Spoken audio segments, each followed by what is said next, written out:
If I've learned anything from Genshin Impact Tumblr, it's that sometimes it's best to just jump in and immerse yourself rather than take things step by step from the beginning. I think music is the same way, specifically working with scales. So today we're going to talk about scales and intervals and maybe stuff that you have kind of skipped over as far as, all right, I know the G major scale and kind of like how that works, but really how to make it musical and some interesting ideas to help you do that, okay? So we're going to start this off in the people's key of G, then we're going to switch it to the key of 2021 B-flat. But basically what I want to talk about is just intervals and spacing and kind of jumping into things from the middle rather than the beginning. Okay, so a lot of you have probably played the G major scale as a hand shape like this. Just the notes G, A, B, C, D, E, F sharp, and G. Rocking out the Ernie ball, St. Vincent, by the way. And basically this is just a hand shape, to play the G major scale starting on a G, and then the interval, the space between those notes, are that tried and true formula, whole, whole, half, whole, whole, whole, half. Okay?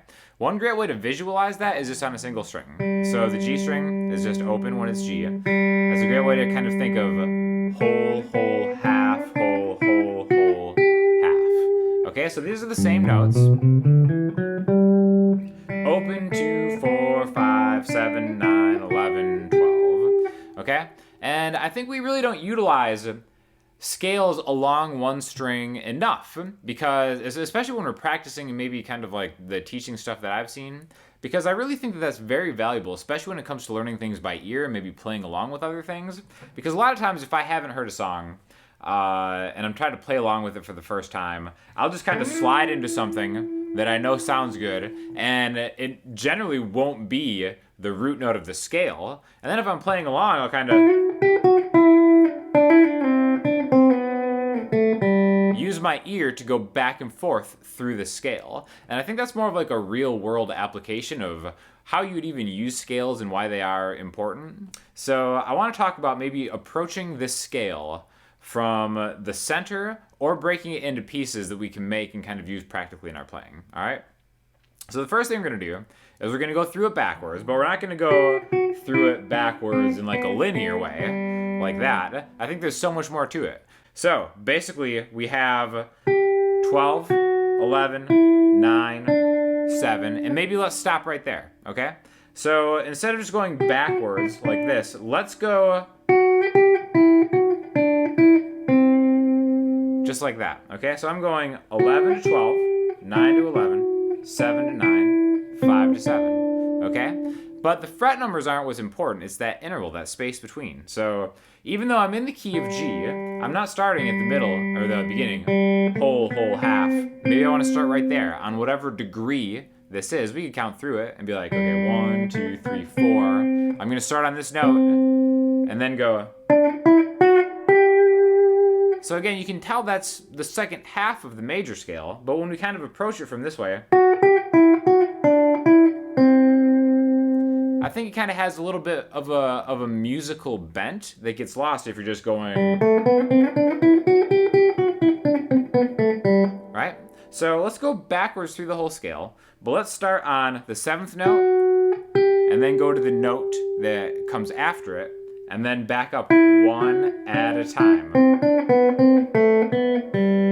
Okay? So we have the 7th degree to the root note, the 6 to the 7, the 5 to the 6, 4 to the 5, the 3 to the 4, the 2 to the 3, and then we end up in our home chord, right?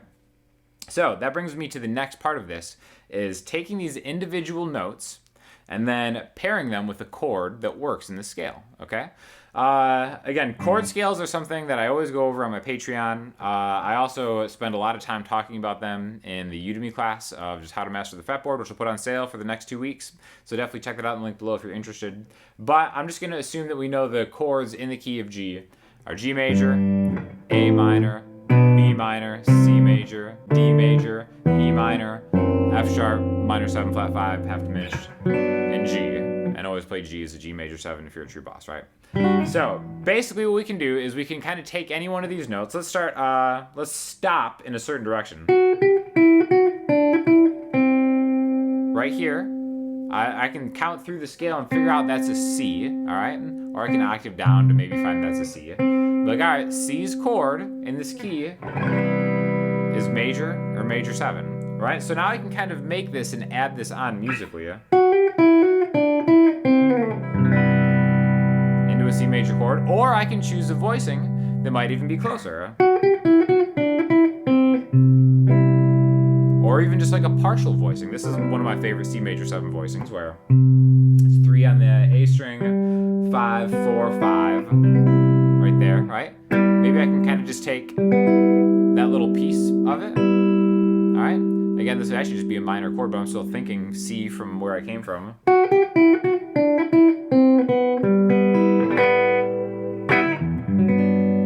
And kind of being able to jump back and forth in between the chords in the scale coming from these single notes. Okay? Now, just because we're starting at the root note of the scale, G, doesn't mean we can't kind of continue forward. So remember, we can go whole, whole, half, whole, whole, whole, half from here up to the top of the fretboard even. So let's actually take maybe just those first 3 notes in the G major scale, G, A, B. Right? And I'm just really kind of playing through the scale backwards, but I think it sounds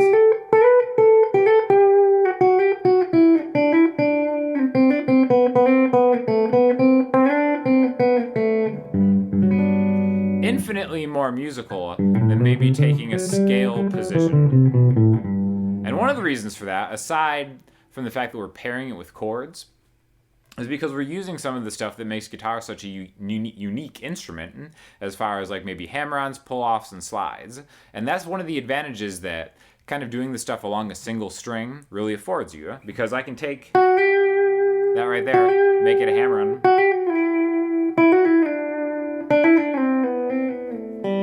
And especially with like an electric guitar, you can kind of continue that energy a little bit easier and kind of go through it. In fact, a lot of my favorite players, they'll really kind of use, I can see now that they're using this kind of slide method, I guess, to get into the position that they want to get into, right? And again, this is just one string that we can do all this stuff on, right? I would challenge you to maybe take a section of this. Don't even think of it as the whole thing. Because again, the danger from doing the whole thing, like,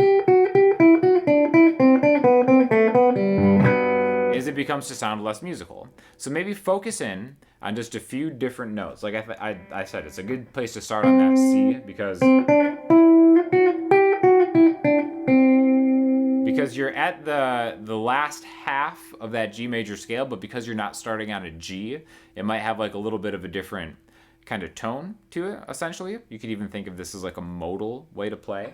But I think that's kind of a good way to maybe just improve your ear, and eventually you find out whether, regardless of where you are in the neck, what key you're in, maybe are you a whole step away from the note you're looking for, or a half step away from the note forward or backward in that scale. And that's how I noticed my own ear getting better, is when I would start just kind of like finding myself in a shape or a position on the fretboard that I'm not super familiar with, and being able to almost always guess right whether I'm 2 frets away or 1 fret away from the note that is going to be in that scale. So that's a skill that just develops over time that you don't really even have to try to hone, but having this kind of intervallic muscle memory is something that I think is really important for a guitar player. All right, so let's do the same thing in the key of B flat, the official key of 2021.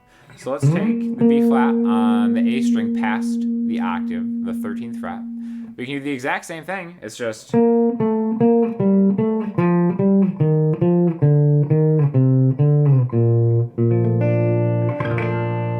kind of really challenge yourself to find those different chords, right? Again, it really helps to know those different chords within the scale.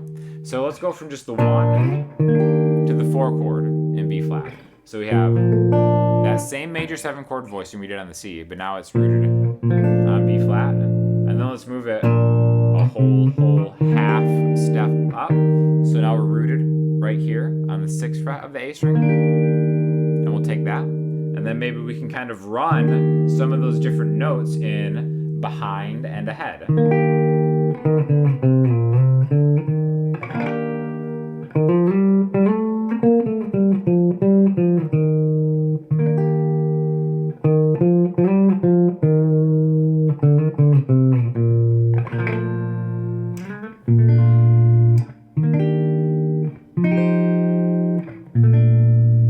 again, all that comes from just being able to kind of really maneuver. And then just going either a whole step forward or a half step back. Maybe sometimes you can even slide into 2 whole steps forward from there. Again, I really think it's really important. And another thing you can do that maybe, if you're practicing around with open chords too, thinking of the same thing. If we go back to the key of G and just take like a G cowboy chord right here.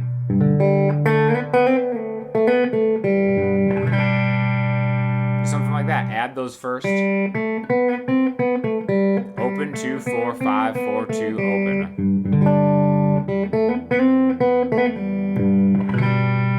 Then use those hammer on and pull offs. And